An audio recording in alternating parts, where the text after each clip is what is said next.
Tama na ang pahinga sa babae. At dahil nga meron ako ay tamad na tamad talaga akong magkikilos. Pero wala naman akong magagawa kasi alipin ako ng pera.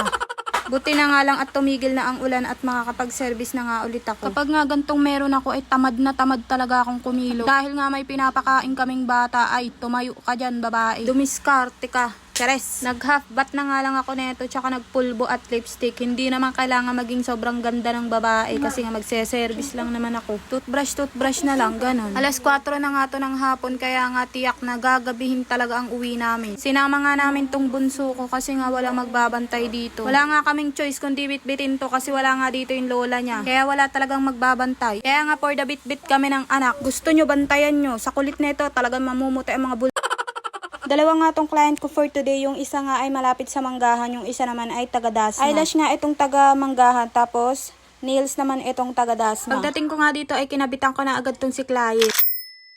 Pagtapos ko nga sa kanya ay dumiretso naman kami dito sa Dasma. Sa City Homes nga tong last client ko na magpapanail. Sa bahay na nga lang ng kuya na itong asawa ko siya mag-aantay. Kasama nga tong bunso namin habang nagde-nails nga ako dito.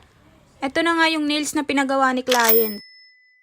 Pagkatapos ko nga ay nagpasundo na rin ako dito sa mister ko para nga makauwi na din kami at kakain nga muna pala kami bago kami umuwi kasi nga may kasama kaming special. Hindi special child, baka masampal kita. At syempre kasama nga namin tong isa sa dahilan ng pagsisipag namin. Kaya nga ang bagsak namin ante dito sa Jollibee. Kung kaming dalawa lang, tapsi-tapsi lang to.